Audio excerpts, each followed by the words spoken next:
Livre de la Genèse, chapitre 30. Lorsque Rachel vit qu'elle ne donnait point d'enfant à Jacob, elle porta envie à sa sœur, et elle dit à Jacob, « Donne-moi des enfants, ou je meurs. » La colère de Jacob s'enflamma contre Rachel, et il dit, « Suis-je à la place de Dieu qui t'empêche d'être féconde ?» Elle dit, « Voici ma servante Bila, va vers elle, qu'elle enfante sur mes genoux, et que par elle j'ai aussi des fils. » Et elle lui donna pour femme Bila, sa servante. Et Jacob alla vers elle. Bila devint enceinte et enfanta un fils à Jacob. Rachel dit, « Dieu m'a rendu justice, il a entendu ma voix, il m'a donné un fils. » C'est pourquoi elle l'appela du nom de Dan. Bila, servante de Rachel, devint encore enceinte et enfanta un second fils à Jacob. Rachel dit, « J'ai lutté divinement contre ma sœur et j'ai vaincu. » Et elle l'appela du nom de Nephtali. Léa, voyant qu'elle avait cessé d'enfanter, prit Zilpa, sa servante, et la donna pour femme à Jacob. Zilpa, servante de Léa, enfanta un fils à Jacob, et Léa dit, « Quel bonheur !» Et elle l'appela du nom de Gad. Zilpa, servante de Léa, enfanta un second fils à Jacob. Léa dit, « Que je suis heureuse, car les filles me diront heureuse !» Et elle l'appela du nom d'Azer. Ruben sortit au temps de la moisson des blés et trouva des mandragores dans les champs. Il les apporta à Léa, sa mère. Alors Rachel dit à Léa, « Donne-moi, je te prie, des mandragores de ton fils. » Elle lui répondit, « Est-ce peu que tu aies pris mon mari pour que tu prennes aussi les mandragores de mon fils ?» Et Rachel dit, « Eh bien, il couchera avec toi cette nuit pour les mandragores de ton fils. » Le soir, comme Jacob revenait des champs, Léa sortit à sa rencontre et dit, « C'est vers moi que tu viendras, car je t'ai acheté pour les mandragores de mon fils. » Il coucha avec elle cette nuit. Dieu exauça Léa, qui devint enceinte, et enfanta un cinquième fils à Jacob. Léa dit, « Dieu m'a donné mon salaire, parce que j'ai donné ma servante à mon mari. » Et elle l'appela du nom d'Issachar. Léa devint encore enceinte, et enfanta un sixième fils à Jacob. Léa dit, « Dieu m'a fait un beau don. Cette fois, mon mari habitera avec moi, car je lui ai enfanté 6 fils. » Et elle l'appela du nom de Zabulon. Ensuite, elle enfanta une fille, qu'elle appela du nom de Dina. Dieu se souvint de Rachel, il l'exauça, il la rendit féconde. Elle devint enceinte et enfanta un fils.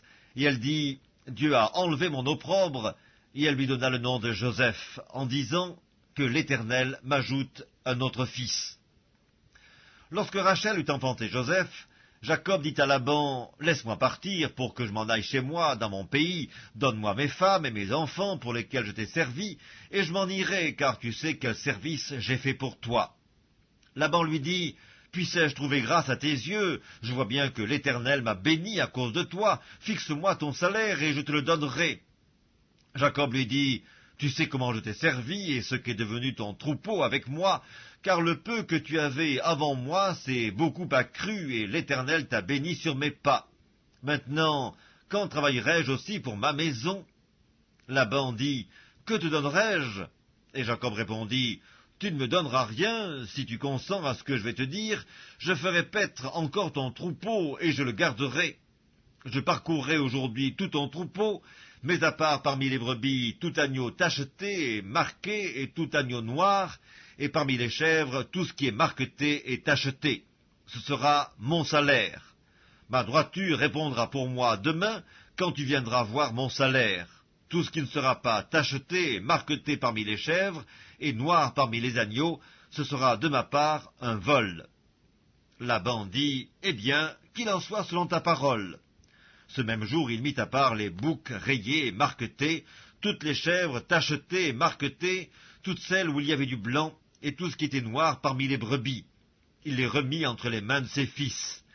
Puis il mit l'espace de 3 journées de chemin entre lui et Jacob fit paître le reste du troupeau de Laban. Jacob prit des branches vertes de peuplier, d'amandier et de platane. Il y pela des bandes blanches, mettant à nu le blanc qui était sur les branches. Puis il plaça les branches qu'il avait pelées dans les auges, dans les abreuvoirs, sous les yeux des brebis qui venaient boire, pour qu'elles entrent en chaleur en venant boire. Les brebis entraient en chaleur près des branches, et elles faisaient des petits rayés, tachetés et marquetés. Jacob séparait les agneaux, et il mettait ensemble ce qui était rayé et tout ce qui était noir dans le troupeau de Laban. Il se fit ainsi des troupeaux à part, qu'il ne réunit point au troupeau de Laban.